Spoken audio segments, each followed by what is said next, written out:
Nous allons faire un point sur la réforme des services autonomie à domicile avec quelqu'un qui connaît bien le sujet, qui est Vincent Telly, qui est le responsable de la réglementation à l'UNA. Bonjour Vincent. Bonjour. Peut-être vous présenter si vous souhaitez, présenter l'UNA et après on va présenter les services autonomie à domicile.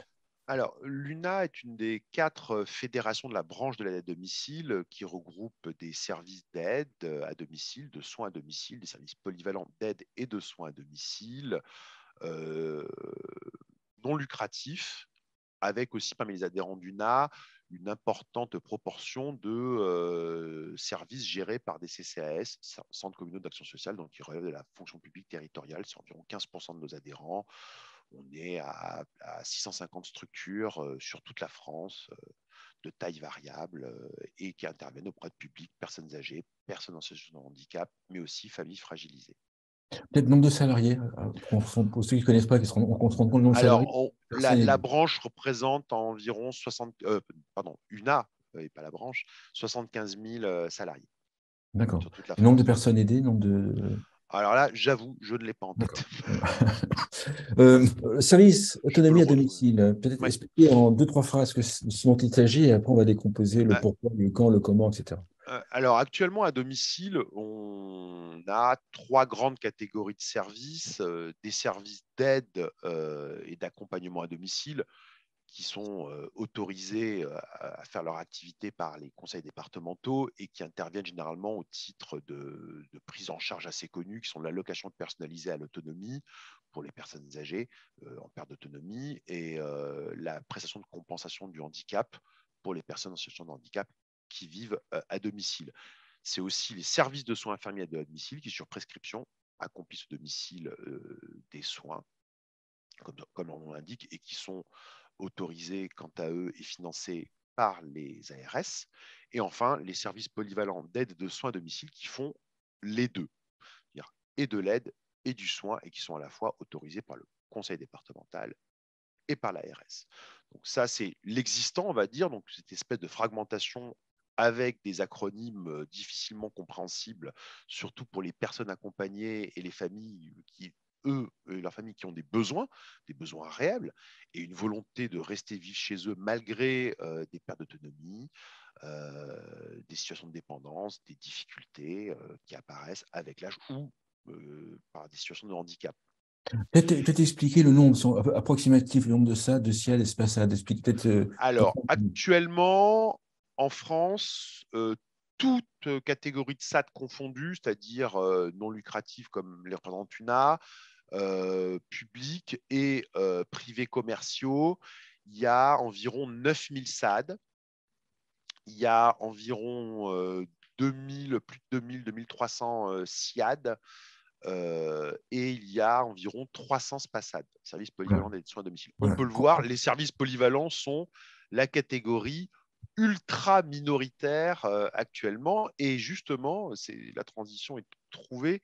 C'est ce qui nous amène au service d'autonomie à domicile, c'est que ce modèle ultra minoritaire de ces services qui font et de l'aide et du soin, et que ce panel et qui sont ce premier recours unique pour les personnes qui ont des besoins et qui sont souvent des besoins liés, eh bien, on veut en faire, par cette réforme des services autonomie à domicile, le modèle majoritaire, le nouveau modèle prévalent pour que les personnes à proximité de leur domicile, de là où ils vivent, aient des services qui permettent de leur offrir toute la gamme de prestations, de services dont ils ont éventuellement besoin, parce qu'il y a toujours une évolution aussi des besoins, et ça c'est la notion de parcours qui est aussi excessivement importante. On s'inscrit dans la vie et dans l'avancée en vie des personnes, et c'est pour ça que cette réforme a été annoncée par le gouvernement en 2022 et devrait prendre effet mi-2023 pour achever son déploiement, on le pense, en 2025. C'est une réforme au long cours, mais parce qu'elle est profonde et structurante. Est-ce qu'on peut dire que les services autonomie à domicile, c'est les SPACAD? On dirait que c'est le SPACAD dont UNA a rêvé. D'accord. Voilà, je dirais ça. C'est le SPACAD. UNA porte depuis plus d'une dizaine d'années le fait que le SPACAD doit être le modèle d'avenir pour les services à domicile. Mais pour ça, ça nécessite des intégrations, ça nécessite une évolution des missions, ça nécessite d'être au plus près des personnes et de leurs besoins. Et donc, c'est clair que depuis leur création, les SPASAD, ils ont été créés en 2005. On n'en voyait pas vraiment la plus-value, on les voyait comme une simple juxtaposition de l'aide ou du soin. Là, vraiment, par une vraie intégration, par cette évolution, voilà, c'est vraiment tout ce que nous, on appelait de nos voeux. Alors, à voir si on va transformer l'essai de la réforme, bien sûr, et on l'espère, et on fera tout pour, et c'est pour ça qu'on la soutient. Mais en tout cas, voilà, on dirait que c'est le SPASAD dont UNA a rêvé, les services autonomie à domicile. Donc, si la logique, si je comprends bien, c'est qu'en fait, les 9000 SAD vont devoir se regrouper avec les 2300 SIAD, peut-être un bout de SPASAD, pour faire les services autonomie. Alors, ça va se passer un peu dans le sens inverse. Pour l'instant, dans le cadre de la réforme, le gouvernement est parti on peut dire, des moins nombreux, c'est-à-dire que c'est d'abord les SIAD qui, à mi-2025, devront avoir développé une activité d'aide. Il ne pourra plus avoir des services de soins qui ne font que du soin. Alors, D'accord. comment développer cette activité d'aide? Soit en demandant au conseil départemental de leur permettre de les autoriser, en délivrant une autorisation, de faire de l'aide. On peut le dire, ce n'est pas la tendance actuellement parce que Oui, ça les crée conseils des. départementaux considèrent, et c'est leur rôle de pilote de l'action sociale, qu'il y a déjà une offre suffisante en aide, puisqu'il y a 9000 SAD, soit en se rapprochant par des opérations de mutualisation, généralement des créations de groupements, alors encore un nom barbare, ce qu'on appelle les groupements de coopération sociaux et médico-sociaux, soit aussi en fusionnant, en se rapprochant, en opérant des transferts d'activités avec des services d'aide déjà existants, pour créer ces services d'aide. Il y aura toujours une offre de services autonomie d'une autre catégorie, d'une sous-catégorie qui fera toujours de l'aide, parce qu'évidemment, 2000, le calcul est simple, il est mathématique, hein. 2000 SIAD, 9000 SAD, tout le monde ne pourra pas se marier avec tout le monde. Mais cette catégorie de SAD qui continuera à exister, qui ne fera que de l'aide, à terme, l'incitation aussi, c'est de les amener à développer du soin, là encore par des opérations d'alliance, de regroupement. Il y aura des incitations notamment financières, c'est la création, et ça c'est très important, pour les services qui font de l'aide et du soin, ces services d'autonomie, aide et soins, d'une dotation coordination qui leur permettra justement de coordonner ces deux champs d'activité, de faire qu'ils soient moins cloisonnés pour les personnes, moins cloisonnés pour les professionnels aussi. Et donc, cette incitation de financement de cette coordination, c'est aussi une incitation à se développer vers ce modèle aide et soins. Sur le terrain, concrètement, c'est des fusions, c'est des groupements qui sont, bon, bah, j'ai employé le terme forcés, ou c'est sur le volontariat en fonction des affinités? Ça va se passer comment sur le terrain? Ah, ça, c'est une excellente question. Ça, c'est des choses que, alors, pour en fait mettre en œuvre la réforme, il y a un cahier des charges qui doit sortir avant le 30 juin 2023, qui va lancer, je dirais, le top départ justement de ces opérations de refonte de l'offre sur les territoires. Et là, évidemment, ces mesures-là de ce qui va se passer pendant ces 2 ans, où justement les services vont se rapprocher, discuter entre eux, trouver des partenaires, évoluer en dialogue avec leur autorité de tutelle, les ARS et les conseils départementaux, eh bien, ça va être un peu ce cahier des charges qui va donner aussi le cadre de ce formaline, de ces alliances, savoir comment on peut les faire. Et ça, il va devoir résoudre des questions extrêmement pointues, techniques, qui sont la question des territoires, parce qu'il y a des territoires d'intervention qui ne sont pas les mêmes entre l'aide et le soin. L'idée pour nous, c'est quand même, si on doit amener, et ce qu'on souhaite par cette réforme, une refonte de l'offre à domicile vers le mieux disant pour les personnes, parce que c'est comme pour ça qu'on existe, pour mieux intervenir auprès des personnes, c'est aussi de faire en sorte que ce soit le moins forcé possible avec des partenaires naturels qu'on va trouver sur les territoires, et donc d'associer les autorités, et ça c'est ce que nous on porte, évidemment, parce que c'est comme eux qui pilotent, mais sur un projet qu'on arrive à monter ensemble, un projet commun. Donc pour nous, c'est chercher un partenaire, trouver un projet, et après ce projet qui va définir le territoire, le proposer aux autorités. Ça, c'est ce que nous, on désire à UNA, partir des structures qui sont déjà sur le terrain et sur le projet d'accompagnement qu'elles vont créer ensemble. Maintenant, voilà, les travaux sont en cours, on verra ce qui en sortira. Ce sont des sujets qui sont encore en discussion. Ça me fait penser à un cours d'une classe quand on était plus jeune, et que la maîtresse nous dit ben, mettez-vous en binôme. Donc les premiers, ben, on se met en binôme avec, plutôt par choix, et puis les derniers, ben, avec ceux qui restent. Ça peut se Ouais, passer comme ça ou... je pense pas. Il y aura des problématiques clairement parce que il y aura besoin nécessairement d'avoir une analyse fine, mais territoire par territoire. Les risques, effectivement, c'est qu'actuellement, par exemple, l'offre de soins infirmiers à domicile, elle est très inégalement répartie sur le territoire français. Il y a des zones où il y a très peu de SIAD, il y a des zones qui sont bien dotées. Et ce qui est intéressant là-dessus, c'est aussi l'action du gouvernement qui participe à cette réforme. C'est l'annonce qui a été faite de créer 4000 nouvelles places de SIAD cette année et qui Ah, sera une trajectoire de création. Et bien sûr. donc aussi, il y a une offre qui va se développer qui fait qu'on espère justement que tout le monde va trouver Sûr à son pied. moyen à créer cette offre, en fait. Est-ce que, Là est-ce que ça veut encore, dire que les SAD pourraient créer un SIAD, là où il n'y a pas de SIAD? ça, c'est une question qui se pose, mais là, il n'y en a pas. A priori, il n'y a pas de raison qu'ils ne puissent pas en créer.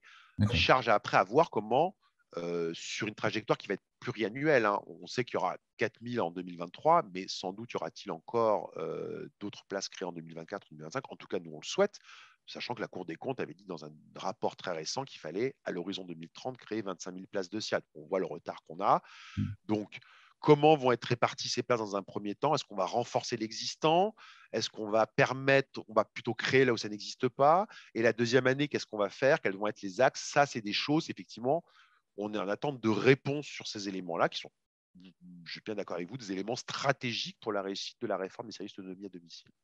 Sur le terrain, celui qui a le pouvoir, c'est pas forcément la bonne expression, mais celui qui va être le chef de file, c'est plutôt le SIAD, parce qu'il est moins nombreux et entre guillemets, il peut choisir parmi des partenaires SAD, je veux dire, ou est-ce que c'est les SAD en fait qui vont prendre l'initiative? Ça va démarrer par qui? Parce que j'ai bien compris, il peut rester des SAD à terme, Ouais. mais il ne peut pas rester de SIAD. Donc si moi dirige un SIAD, j'allais dire, je m'y mets. Enfin, j'ai tendance à Je vouloir y aller, quoi. pense que là-dessus, il n'y aura pas de réponse unique.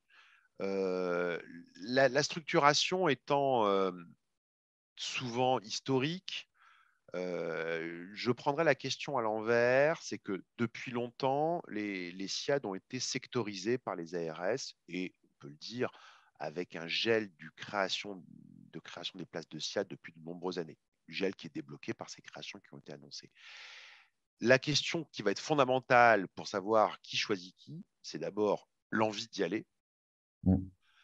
C'est-à-dire que effectivement, les SIAD, eux, ils sont quelque Français? part, ils sont pas le choix parce qu'il faut qu'ils trouvent un partenaire ou qu'ils créent une activité d'aide. Ça, c'est une évidence. Mais le SAD, je pense que lui aussi, il faut qu'il fonce parce que sinon, c'est rester derrière ce qui est quand même va devenir le modèle d'avenir et qui va donner lieu à l'attention aussi des pouvoirs publics dans la restructuration de l'offre. Donc, je pense que la première chose à faire, c'est d'être également dynamique des deux côtés, mais aussi en fonction, et je l'ai dit tout à l'heure, des territoires et de la volonté, et c'est pour ça qu'on est tous ensemble, et que ce n'est pas juste les services qui se positionnent, mais c'est aussi, ils se positionnent vis-à-vis d'autorités de tutelle, c'est de se dire, très bien, monsieur ARS, très bien, monsieur conseil départemental, qu'est-ce que vous êtes prêt à faire sur nos territoires d'intervention respectifs pour qu'à un moment, nous, on est prêt à bosser ensemble, mais vous, il faut que vous reconnaissiez notre expertise sur un territoire donné qu'on connaît parce qu'on y est déjà. Et donc, à un moment, il faut faire bouger les lignes.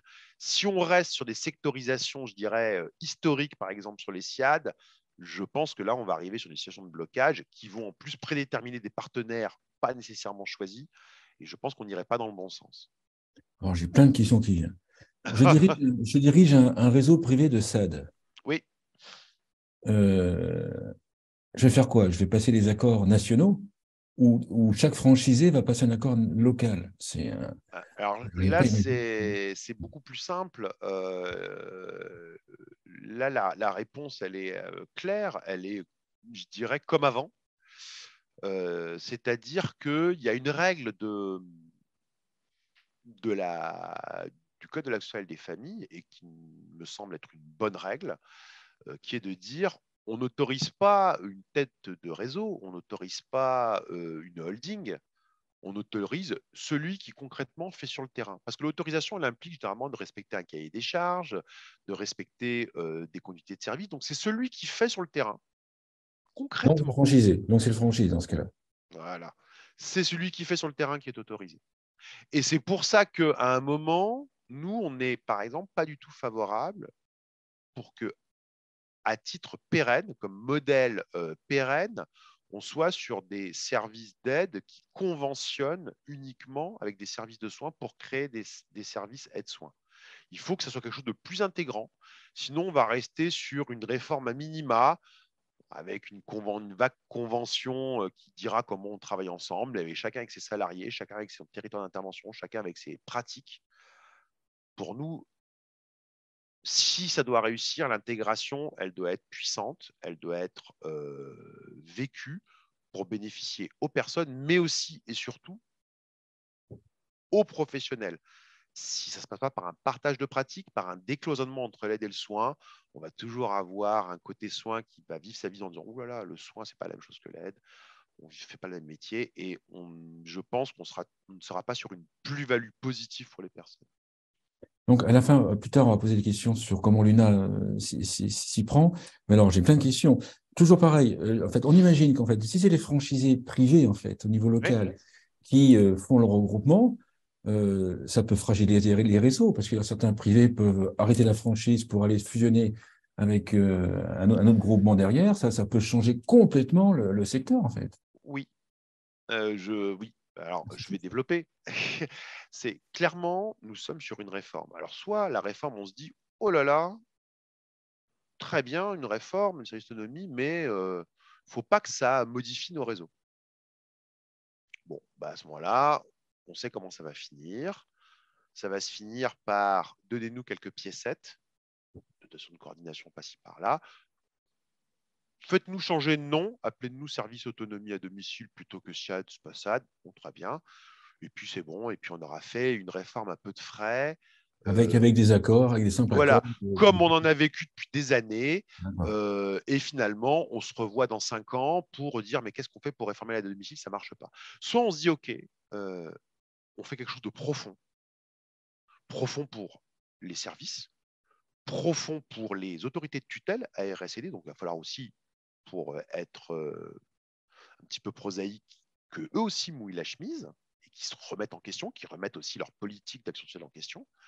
Mais il faut que ça soit profond. Et donc, si la réforme elle ne change pas les réseaux, si la réforme ne change pas les pratiques, c'est qu'on s'est raté. C'est raté. Même question, je dirige un SAD de 20 personnes privé. Hum. Qu'est-ce qui se passe pour moi? Alors, privé, une association, c'est privé aussi. Mais enfin, oui, à but lucratif. Commercial, on va dire, Oui, commercial. commercial, une SARL commerciale, oui, ça. Alors là, il y a un Mais sujet. petite, de 20 salariés. Qu'est-ce qui se passe pour moi? Ah, je peux même trouver un SAD associatif petit, un petit SIAD aussi. Il y a des SIAD qui font des fois 20, 30 places. C'est dans le La sens, ouais, question, ma question derrière, c'est dans le sens que si j'ai à but lucratif une SARL, on peut difficilement la faire fusionner avec une association. si, c'est Si? facile. Ah, si, si, si. Alors Si? voilà, ça c'est une question aussi, mais qui est plus technique, c'est de se dire, oh là là, on a un secteur qui est très éclaté, on a des services publics. Qu'est-ce que je fais quand je suis un SIAD public? Je ne peux pas fusionner. Même un CCS Ouais, qui par gère un exemple. SIAD. Un Ouais, bah, CCS, il par ne peut pas exemple. disparaître, hein, il ne peut pas être absorbé. C'est ça, c'est ça. CCS, Donc, son existence, elle est fixée par la loi, donc il faut qu'il en comment il reste va un. racheter les parts du SAD? Et ben ouais, il y a les rachats de parts, les transferts, les cessions d'activités entre public et privé, c'est prévu par la loi. Globalement, l'outillage juridique existe. Je ne dis pas que ça sera toujours facile à mettre en œuvre. Il y aura beaucoup de travail. Il y a intérêt à s'y prendre en amont, hein. Il y a intérêt à s'y prendre en amont. Il y a aussi le fait qu'on ait une multitude, certains diront trop, de statuts conventionnels différents, donc des salariés qui ont des droits différents, qui vont se trouver dans une structure avec des Ah oui, changements de ah oui. droits, des équilibres.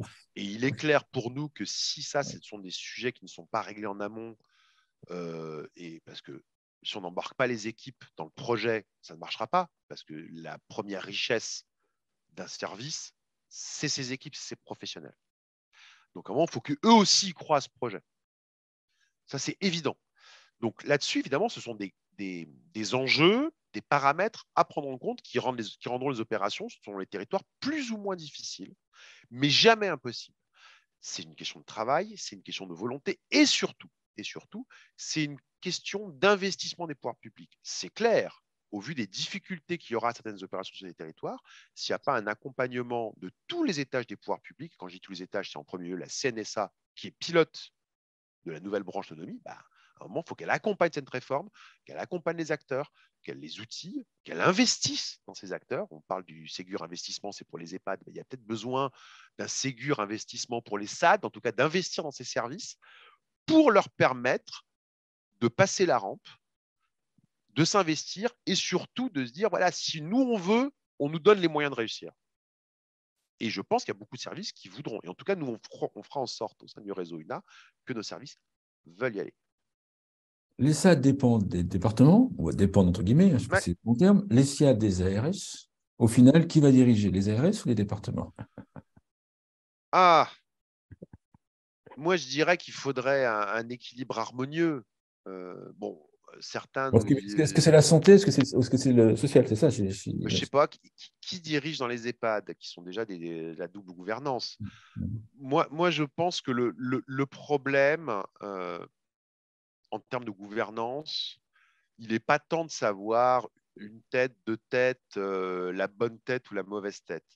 En termes de gouvernance territoriale. Le principe est de savoir c'est qui est le pilote dans l'avion. Le pilote dans l'avion, si on crée une branche d'autonomie de sécurité sociale, elle a été dit comme c'est la CNSA.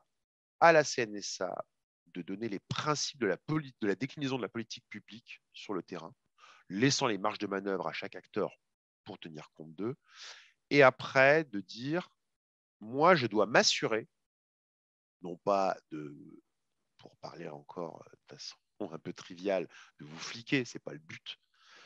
Par contre, moi, je dois vous donner les moyens et m'assurer que vous bossez bien ensemble. Et que vous bossez bien ensemble, ça veut dire quoi? Si vous bossez bien ensemble, en premier lieu au profit des personnes. Il faut qu'il y ait une vraie plus-value, une vraie amélioration du service rendu. Donc, ce n'est pas de se dire le soin, c'est mieux que l'aide ou l'aide, c'est mieux que le soin parce que l'aide, c'est mieux parce que c'est une collectivité indépendante qui fait ça. Bon, rien. Le soin, c'est mieux parce que le soin, quand même, c'est sanitaire. Et puis, non, c'est ridicule. C'est en fonction des besoins des personnes, elle est capable d'avoir soit de l'aide parce qu'au départ, c'est son premier besoin, on constate que c'est une aide, soit du soin, soit les deux en même temps. Mais en tout cas, c'est que les autorités, elles arrivent à s'entendre pour que cette plus-value en termes d'offres, elle soit effective auprès des personnes. Et pour ça, il faut avoir des salariés bien rémunérés, des services bien financés, des temps d'échange et de coordination effectifs. En d'autres termes, des vrais services valorisés pour les personnels et pour les structures au profit des personnes. Justement, le personnel, au niveau des ressources humaines, à mon avis, il va y avoir de la gestion du changement à faire parce que, ça, si bien compris, c'est faire cohabiter des personnes de la santé, donc on va dire par exemple des Ouais, infirmiers, avec des auxiliaires de vie, en faisant en sorte que l'un ou l'autre n'essaie pas de dominer l'un ou l'autre. ouais. Voilà. La bonne ça, c'est possible, ça? Ça, c'est possible si on se donne les moyens. Qu'est-ce que je veux dire par là? Les moyens sont de deux ordres. D'abord, c'est effectivement que pour ça, et ça c'était un des constats de la fameuse expérimentation SPASAD intégrée qui venait de la loi d'adaptation à l'assainissement vieillissement, qui était une expérimentation non financée. C'est-à-dire que tout le monde reconnaissait qu'il y avait un besoin de coordination. C'était justement le SPASAD intégré, c'est tester la coordination, mais l'expérimentation ne prévoyait pas de financement de cette coordination. Et donc, elle a mis en évidence quoi? Bah, que la coordination, pour être effective, il fallait la financer. Et la coordination, c'est évidemment la coordination, c'est des temps, entre autres, hein. La coordination, c'est un sujet en soi, hein, mais on peut dire c'est à minima des temps où des personnels, sans que l'un prenne le dessus sur l'autre, puissent se réunir et échanger sur les situations concrètes des personnes et de leurs besoins. Et situation concrète des personnes dans le milieu du domicile, c'est très large. C'est la personne elle-même, je dirais physiquement, mais c'est son entourage, parce que des fois on constate aussi les besoins des aidants, leur fatigue, et aussi le fait qu'eux aussi, comme c'est souvent des conjoints, vieillissent. C'est aussi le domicile, comment est-ce qu'il est situé, comment est-ce qu'il est aménagé, qu'est-ce qu'on peut faire, qu'est-ce qu'on peut trouver comme solution. Donc c'est très large, c'est aussi l'environnement. Donc il y a cet élément-là de la coordination. Maintenant, pour qu'elle soit effective, il est clair, et là aussi on en revient à ce qu'on disait sur l'enjeu de la mutualisation, c'est que si on est deux structures séparées, chacun avec son précaré de personnel, sont précaires de financement. L'intégration entre l'aide et le soin, elle sera beaucoup moins aisée, et de la coordination, que si c'est une même structure qui, dans le cadre de sa politique RH, mais aussi de son projet de service en tant qu'établissement et service médico-social, pourra affirmer le fait qu'il n'y a pas de prévalence de l'un sur l'autre, mais que dans sa gestion, ce qui compte, c'est ce qui est fait auprès de la personne en fonction de ses besoins et pas en fonction d'une quelconque primauté d'un professionnel sur l'autre.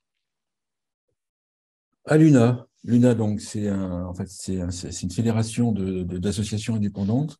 Comment est-ce que vous faites pour faire cette réforme? Alors, comment est-ce qu'on fait? On fait des choses à deux niveaux. D'une part, on est allé la présenter dans toute la France.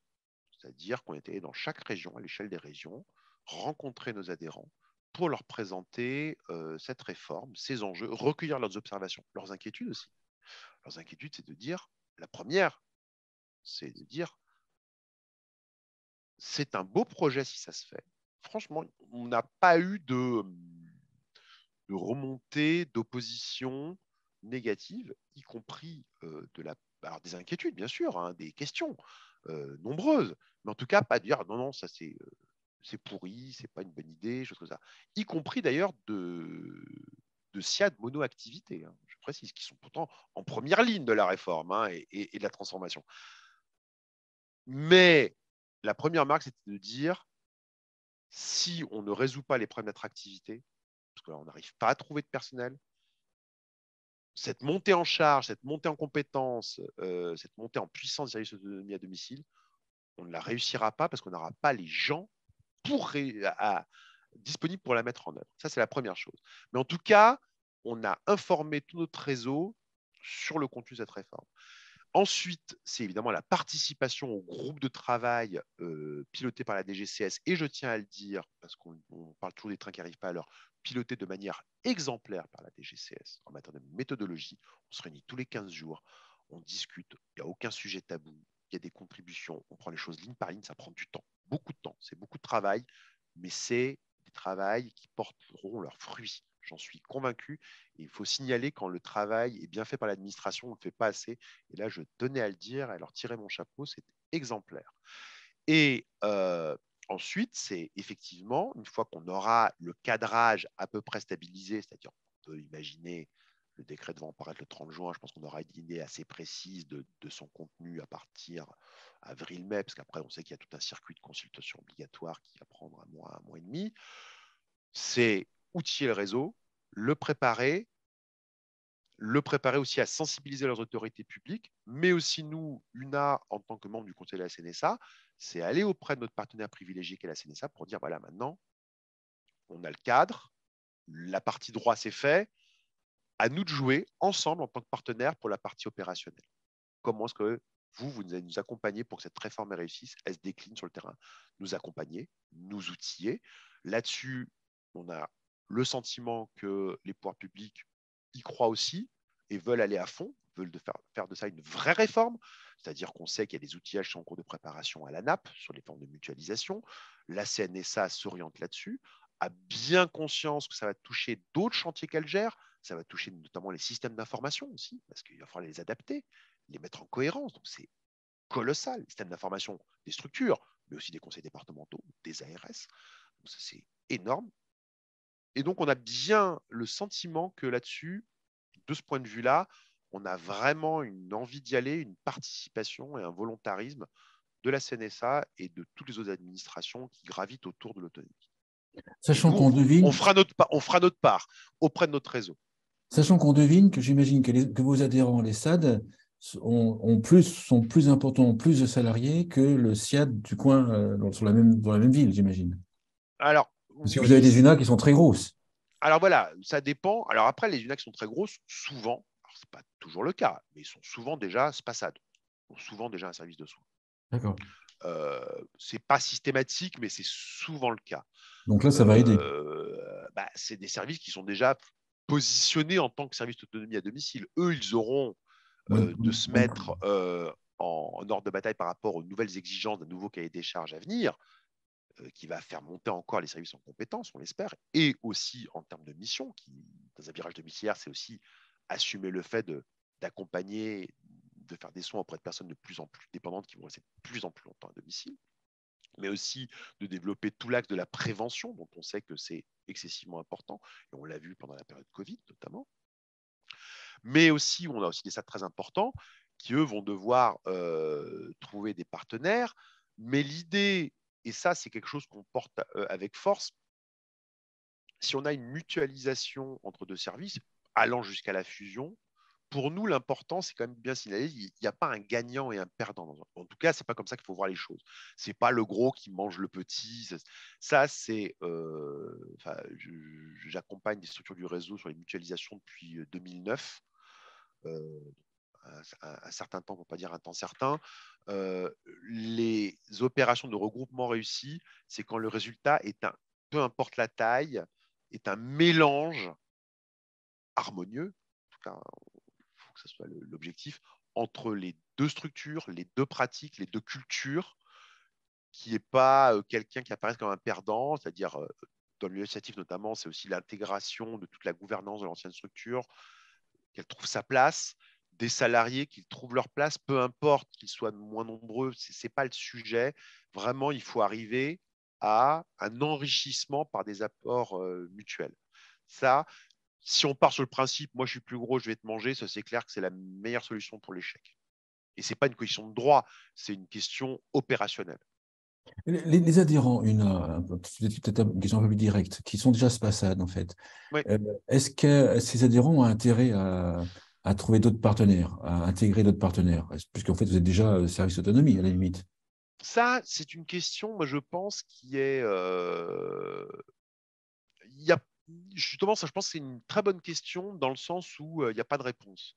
C'est pour ça que c'est une bonne question, dans le sens où c'est une question qu'il faut nécessairement se poser, mais la réponse, elle variera aussi selon la structuration du territoire et de l'offre. Et là, je rappelle quand même, et je reviens toujours à ça, mais parce que c'est quand même aussi l'autre partenaire privilégié, c'est l'instance locale, l'ARS ou le conseil départemental. Quelle est son analyse de l'offre sur son territoire? Dans quel état est-ce qu'il va falloir moi, je pense que oui. Il va falloir certainement revoir les schémas départementaux d'action sociale, les schémas régionaux de santé, pour tenir compte de ces nouvelles structures que sont les services d'autonomie et de soins. Quelle place est-ce qu'ils auront? Est-ce que l'offre est suffisante? Comment est-ce qu'elle est structurée? Comment sont structurés les territoires? Et ça va définir, et aussi quels sont les projets portés par chaque service en fonction de ce que lui observe sur son territoire d'intervention. Et donc, la réponse à cette excellente question variera selon chaque territoire et aussi la pratique de chaque structure et son implantation locale. Je pense qu'il ne faut surtout pas, pour répondre à cette question, imposer une grille d'analyse nationale uniforme. Ça serait la pire erreur à faire. Euh, si on devine en vous écoutant que ceux qui ont les plus gros challenges, c'est peut-être ceux qui sont les petits indépendants, SAD, parce que eux, soit ils restent seuls plus tard, soit ils fusionnent, ils se regroupent, et pas forcément avec les compétences que vous avez, vous, Vincent, que vous donnez à votre réseau. Ah, il est clair, une chose, C'est-à-dire celui qui est seul dans son coin avec entre guillemets, 60 ça, il avec 10 est. salariés, Ah voilà, il faut qu'ils suivent les réglementations, il faut qu'ils suivent ce qui se passe, comment on fait, il faut gérer le terrain. Voilà. il est certain que un service qui n'est pas fédéré, à UNA, mais à la DMR, à des DOM, à la FNAP CSF, mais aussi du côté commercial, disons-le, à la FEDESAP, au FESP, au SINARPA, ou si les services publics territoriaux, ça peut être à UNA pour les CCAS, certains sont adhérents chez nous, mais aussi à l'UNCAS, qui est la fédération des CCAS. C'est clair qu'un service qui n'est pas adhérent à une fédération, et qui est de taille modeste, c'est-à-dire qui n'a pas recours à un conseil juridique régulier, comme il peut l'avoir s'il y a une taille plus importante, il est face à une problématique qui est que si son autorité de tutelle elle-même ne fait pas le job de l'avertir, de l'informer et de le faire participer, je dirais, à tout ce qui va s'organiser justement pour restructurer les services entre eux, il est moins bien armé à affronter cette réforme qu'un service qui est au sein d'une fédération. Oui, ça c'est incontestable. Question suivante, est-ce qu'on peut imaginer qu'une fois que la réforme est faite, que certains départements retirent des autorisations à ceux qui n'ont pas été dans ces groupements, enfin sont restés SAD? Et je veux dire, certains départements peuvent dire, voilà, on va réduire le nombre d'entités. Ah, alors, il y a deux questions. Oui, mais il y a deux questions, oui. Il y a deux questions. Retirer une autorisation, non.